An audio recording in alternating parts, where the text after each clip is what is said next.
Bienvenidos amigos, esto es De Camino, programa 241. Nuestra vertiente 2 es la de ciencia y fe. Y en estos últimos programas estamos conociendo a algunos de los ateos famosos y cuáles son sus argumentos. Hoy nos toca Bertrand Russell, uno de los hombres más influyentes en la tendencia filosófica analítica que domina ciertamente el mundo angloparlante. Muy bienvenidos todos. Bertrand Russell tuvo una larga vida. Nació en 1872, murió en 1970. Un personaje genial en todo el sentido de la palabra, es decir, un verdadero genio.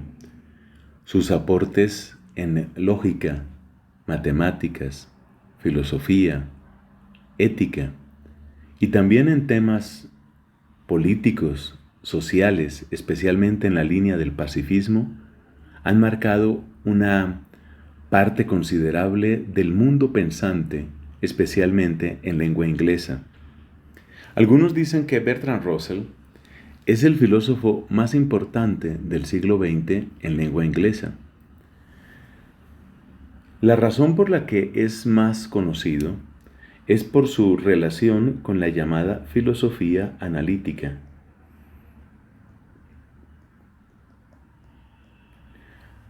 Se le atribuye propiamente como fundador de la filosofía analítica. El gran propósito de este modo de ver a la filosofía es precisamente hacer análisis, es decir, tomar el discurso y mirarlo en sus componentes más simples y en las relaciones que estos componentes tienen entre sí.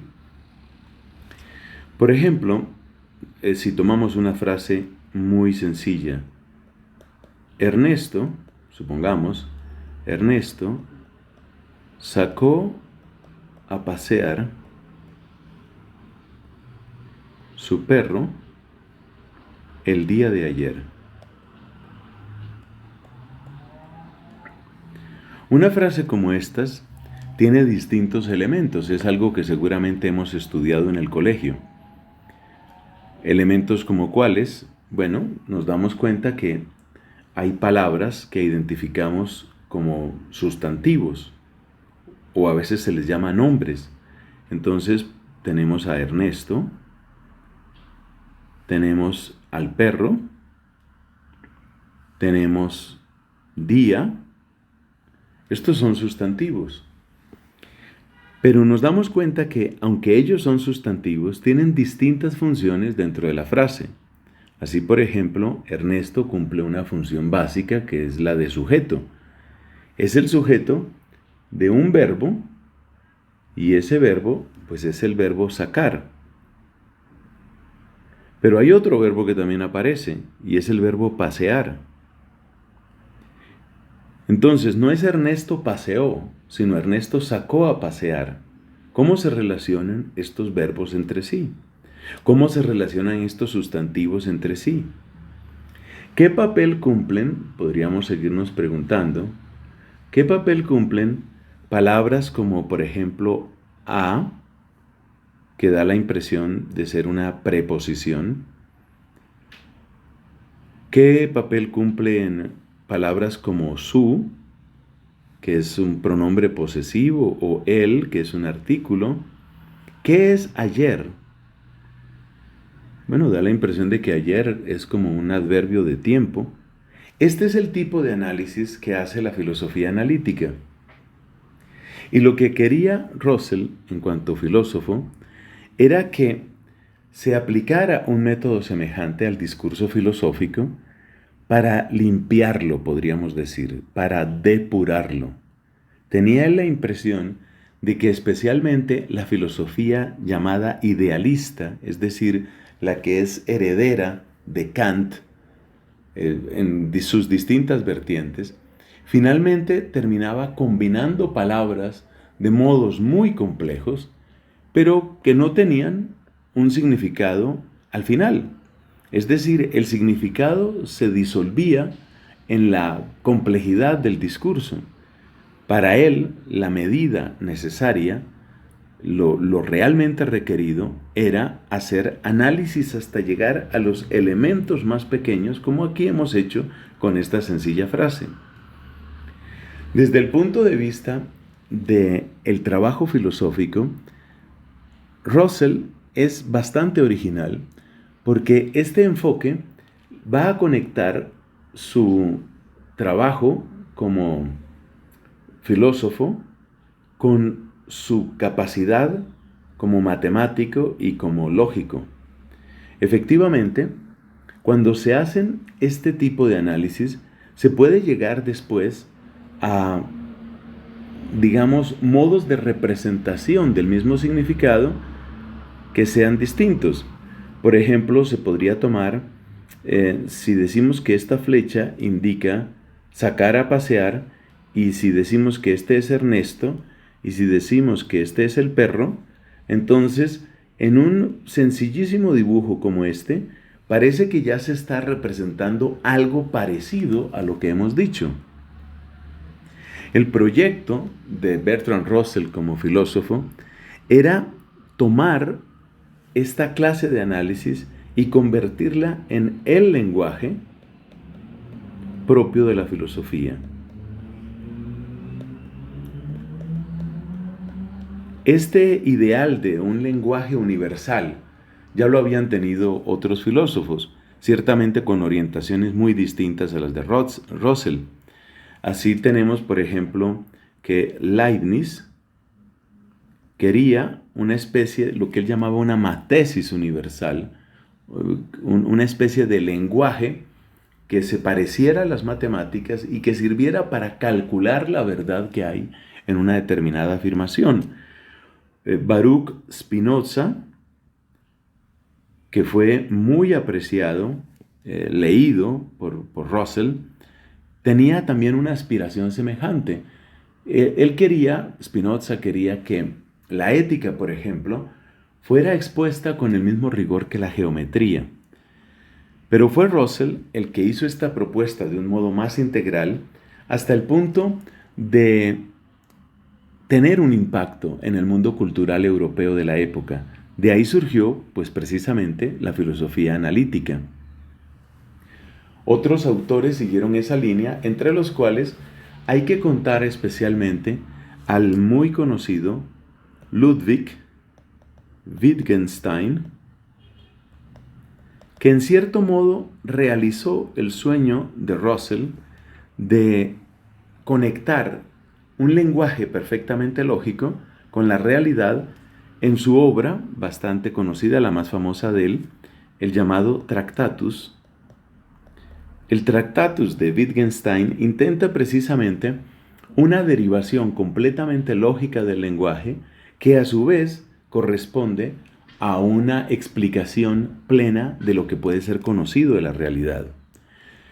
Es un trabajo, es un esfuerzo filosófico y mental muy grande. Este hombre de tanta genialidad, al principio de su vida, en su infancia y en su juventud, en su primera juventud, fue bastante creyente, Bertrand Russell.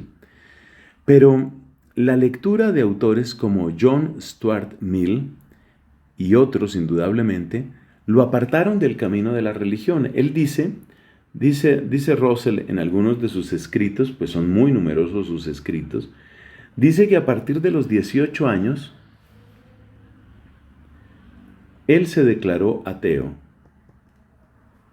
La razón de su ateísmo fue precisamente leer a John Stuart Mill, allí donde John Stuart Mill dice, preguntar quién me creó para llegar a Dios no resuelve las cosas, porque si efectivamente hay que preguntar quién me creó a mí, pues también hay que preguntar quién creó a Dios. Y si la pregunta ¿quién creó a Dios? Tiene respuesta en una especie, si este es Dios, y si esa pregunta me lleva a un D sub 1, pues el D sub 1 me lleva a un D sub 2 y así sucesivamente en una cadena que no termina. Por consiguiente, no tiene lógica hablar de Dios como origen de mi vida. Ese fue el argumento que a los 18 años de su edad lo sacó de la fe cristiana en la que había crecido. Especialmente él menciona con gratitud a una mujer creyente, su abuela paterna. Pero luego encontró que otros argumentos le servían también para negar la existencia de Dios. Durante un tiempo, Russell creyó que el argumento llamado ontológico, enunciado por ejemplo por San Anselmo de Canterbury, era un argumento válido para hablar de Dios. El argumento ontológico es el que dice que yo puedo pensar en algo que es infinitamente superior a todo. Y ese algo en el que estoy pensando, si no existiera, pues no sería infinitamente superior, porque yo puedo pensar todavía algo mejor, y es que tuviera todas las características de perfección y además existiera. Por consiguiente, tiene que existir Dios. Esa es la síntesis del argumento ontológico de San Anselmo.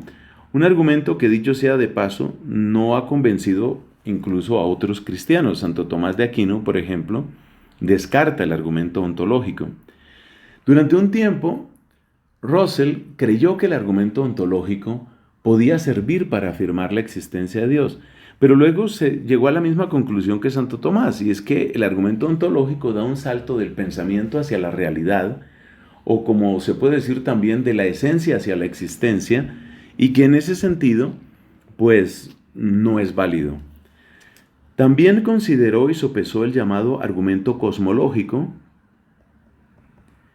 pero no lo aceptó, lo rechazó siguiendo el pensamiento de David Hume o la crítica de David Hume, del cual hemos hablado también en estos programas, porque Hume dice, el hecho de que se pueda buscar la causa de muchas cosas no quiere decir que haya una causa para el universo. Sabemos que Hume hizo una gran crítica a la noción de causa, y ese modo de argumentar de Hume le parece suficiente a Russell para decir que entonces no hay que buscar una causa para el universo. Por supuesto, uno le podría preguntar a Russell, bueno, pero ¿qué diferencia hay entre negar una causa para el universo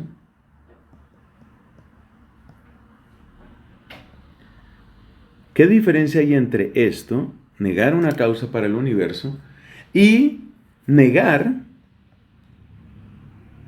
la racionalidad del mismo universo? Es una pregunta a la que realmente Russell no respondió.